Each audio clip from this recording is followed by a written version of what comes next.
All right, so as we're looking at these component forms of the vectors, there's a little bit of notation. Again, I want to make sure that we understand. Also, unit vector form we want to talk about. And then I want you to see this kind of in a scenario here. But first of all, the component form, we saw in our previous lesson, it can be written like this, where it kind of looks like a point, the coordinates of a point. Or it can be written in parentheses with the A on top and the B on the bottom. Or it can be written with these angled brackets. Okay?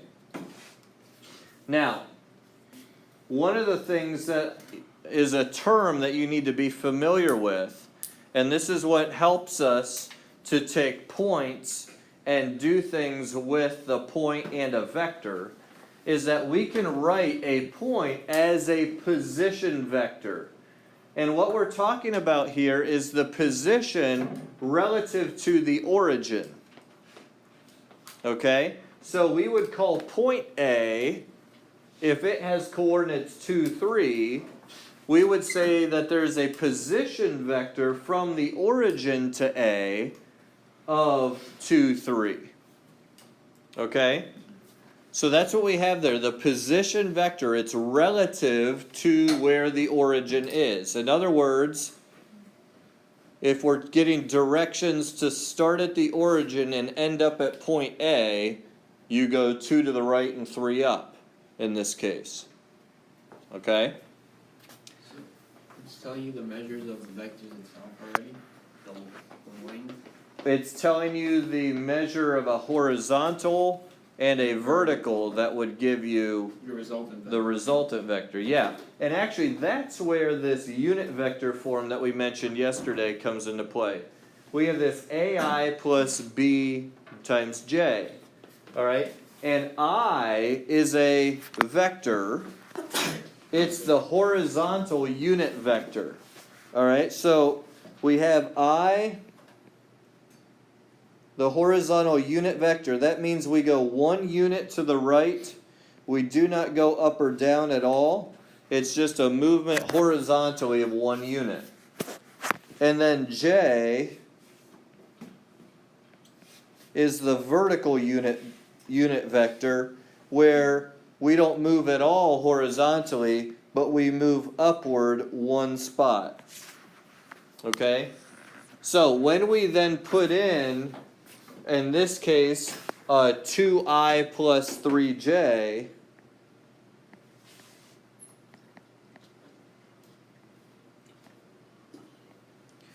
this is saying we move over 1 space horizontally 2 times. That's what 2I would do.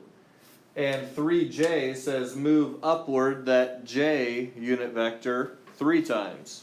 Okay? It's just a different notation for the same vector. 2, 3. Okay. Yes. After we move to the positive 2 units, then we move to. Yes. Yeah. Because look at it. These are vectors, right? So you're doing vector addition. Okay. You're doing vector addition. Yes. Does the vector always have to go through the origin? No. No, we're going to look at finding the vector from any one point to another. So when you get your points, is that on the graph or from point A to point B?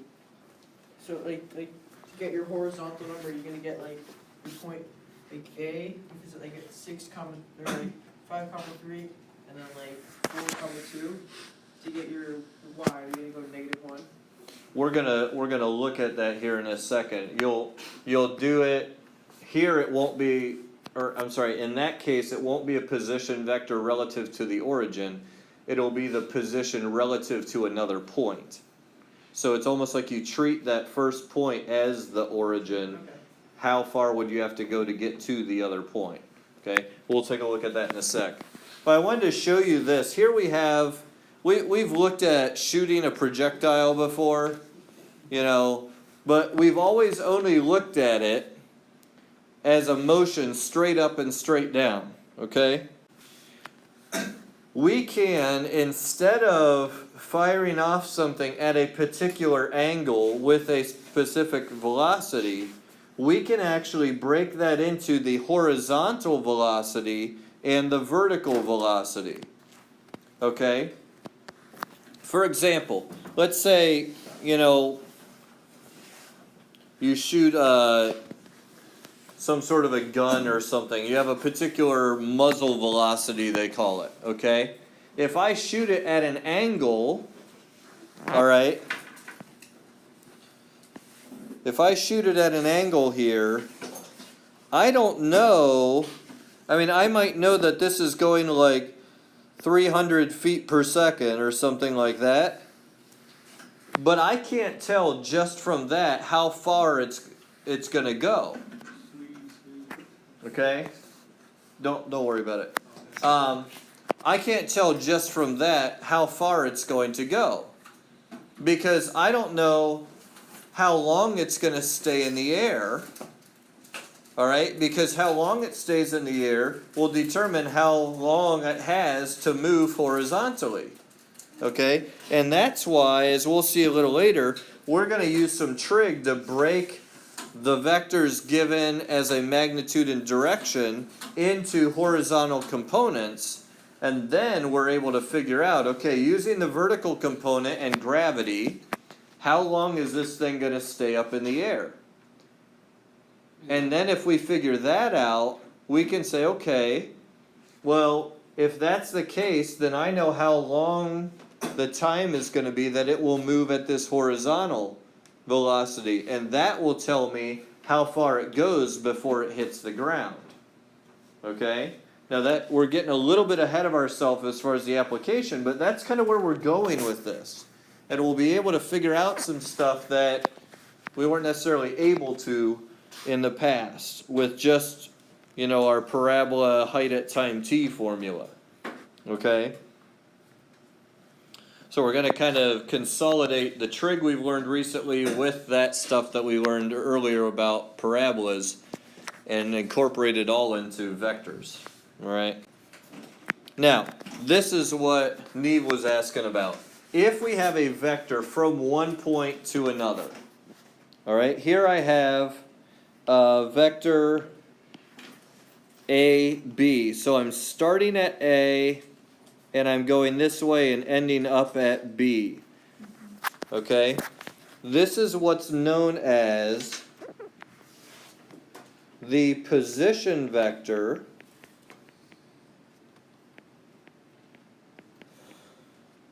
of B relative to A.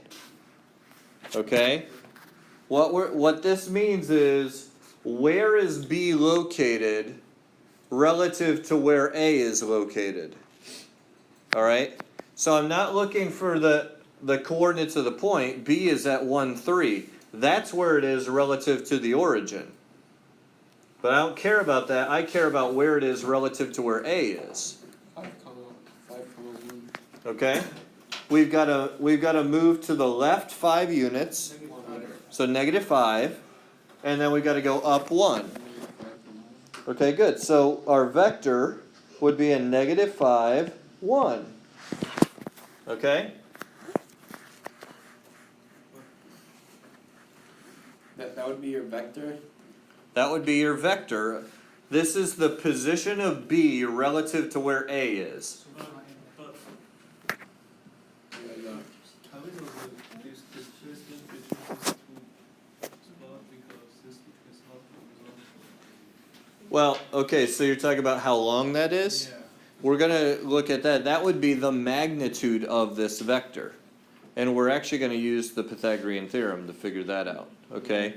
But right now we know it is 5 units to the left and 1 unit up. Okay? This looks awful lot like something we've done in the past. Oh, No? got it. Even before that. Go way back. Physics. In algebra, when we were studying lines. We studied that. Parallel. Even before parallel. Perpendicular, transverse. Before, and that's geometry. We're in algebra here. How far we go up, how far we go over, what is that? Slope, yeah, rise over run, okay? Alright, so guys, the same thought process that you used, to figure out slope, we're going to use here to get our horizontal and vertical components. The only difference here is that the direction you're going matters. Okay? Because if I go from A to B, that's going to be different than if I go from B to A. Alright? Now, we talked about things like going the opposite direction, right? Oh, now it's 5 kilometers. Okay, to go the opposite direction, it's going to be negative AB, right? And you're right, this would be a positive 5 and a negative 1. Okay? So direction matters. If they weren't given to you like as horizontal and vertical components, let's say it's not like 90 degrees and 180, like the angles they give you, for example. How would you use like the Pythagorean theorem to find the magnitude of the resultant vector? Like if it's not given to you like exactly like horizontally and vertically like 90 degrees. Well, there's two options. One, you could use the trig that we already learned with the law of sines and law of cosines.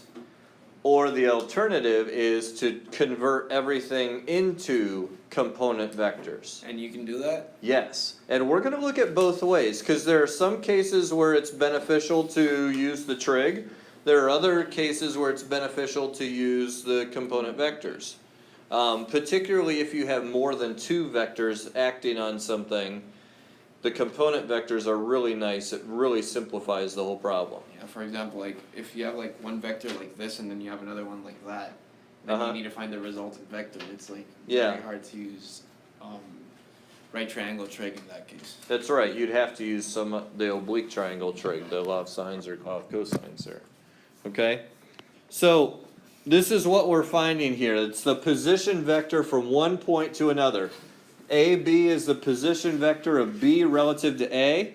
If you like the formula, it's right here. Okay? It's just like finding slope. You subtract the y coordinates and you subtract the x coordinates.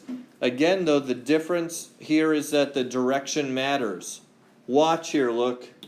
Because this is something I guarantee you most of you will mess up at least once at some point. Okay? So let's try to cut that number down. You take the coordinates of the point you're going to and put those first, and then subtract the coordinates of the point you're coming from. Okay? So when I'm doing this, the point I'm coming to is the point 5, 4. I'm coming from, so it's minus, a negative 4, 6. Alright, you see that? So now 5 minus a negative 4, that's a positive 9. 4 minus 6 is a negative 2.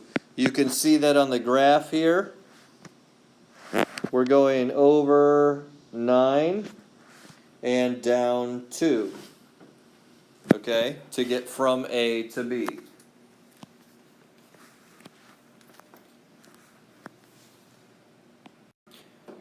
Let's practice a couple of these, and notice here, I don't see an origin, You just count. okay?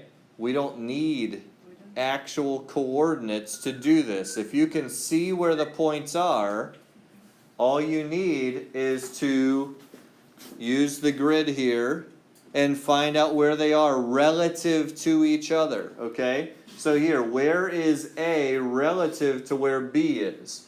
Alright, so count, use the thing, you could draw it if you need to. Alright, but take a couple minutes and try to figure these out.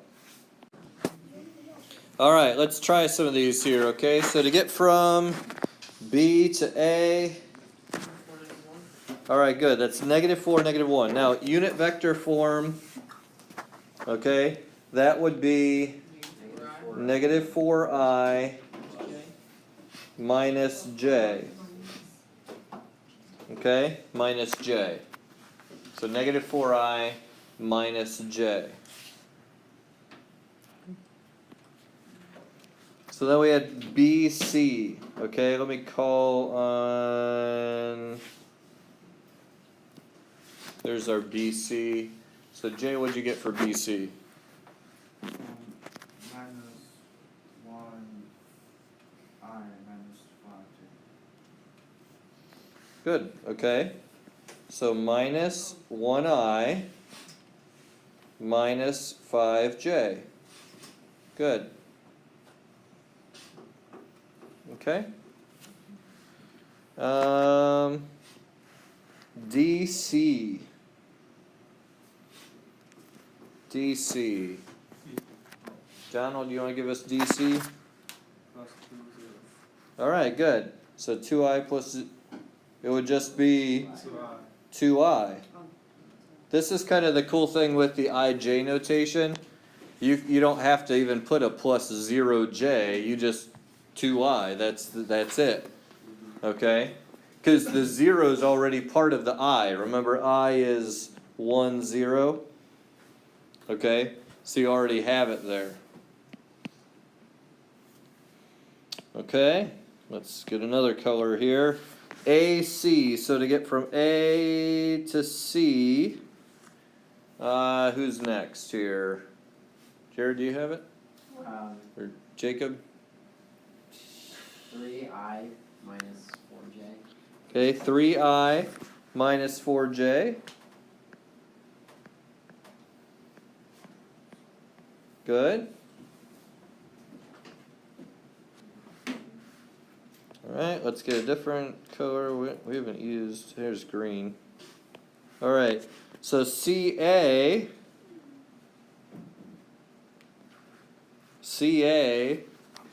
be what? Carrie, do you know that one? Negative 3I plus 4j. Good, negative 3I plus 4j. And notice CA is just the opposite of AC. Okay? And then finally, we can get one more color in here. There we go, orange. Alright, from D to B, vector DB. 1, what do you have for that one? 3I to 5j. 3I plus 5j. Very good. Okay? Alright, is that making sense? So, you don't have to have coordinates to do it. If you do, that's nice. But you can always just treat your starting point like the origin and simply count to get to where the other end of your vector is. Okay?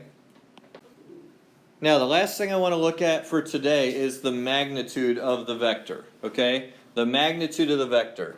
We have here some vector with components of v1 and v2. Alright? So v1 and v2. The horizontal and vertical components.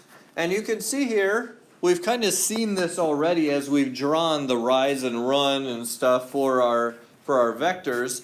You can see here that we form a right triangle where the horizontal and vertical components are the legs and the vector itself is the hypotenuse. Okay? So we have that vector addition kind of with the horizontal and vertical components, and there's our vector. So the magnitude of vector v is going to be the square root of v1 squared plus v2 squared. Okay? Pythagorean theorem, basically. It is our Pythagorean theorem, exactly. Okay? The Pythagorean theorem. So here we have vector v. And just to draw that picture here, v is negative 3, 4, so it goes negative 3 and up 4. So there's vector v right here. So to find vector v, we would simply do It's fine. the magnitude of V is the square root, yeah, it's a Pythagorean triple. So it's a -3 squared plus 4 squared. That's the square root of 9 plus 16, which is 25, and that's 5. Okay? And like I just said, this one happens to be a Pythagorean triple. Watch out for those. Okay? They like to give us those Pythagorean triples a lot of times when we're dealing with these. Do you guys remember your Pythagorean triples? Yeah, So 3, is 4, it 5, always, is it, 6, 8, 11. is it positive or negative 5 or is it just 5? It's just 5.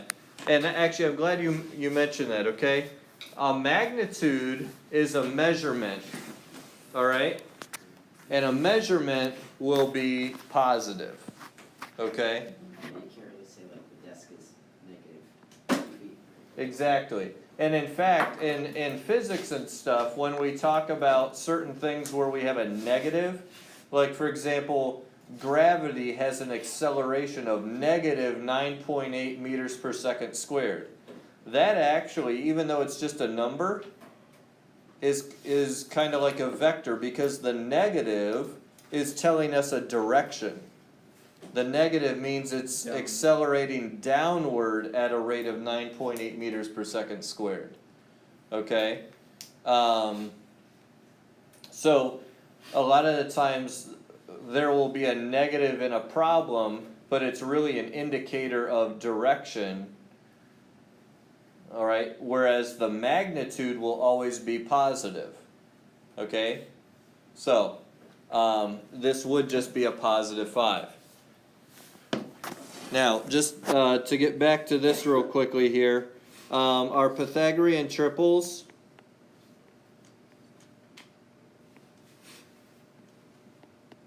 this will be helpful to remember, okay? 3, 4, 5, and then of course any multiple like 6, 8, 10, Yeah. alright, 9, 12, 15, any multiple of those. Does anyone have another one that they remember, the Pythagorean triples? 6, 8, 11. No, it's 6, What's 8, that? 10. How about 5? 12, 13, Good, 5, 12, 13. There's one with 17 in it. 7, 15. 8, yeah, 17, 15, and 8. 8, 15, 17. And then the last one, 7, 24, 25. Okay? Those 4 are the most common. They're actually more than just those, but those 4 are kind of the most common patterns that we have for Pythagorean triples. If you remember those, that can save you a little bit of work sometimes on these when you're getting the magnitude. Because like we said, all we're doing is the Pythagorean theorem. Okay? And the magnitude will be the hypotenuse. Okay? Alright, so that is it for today.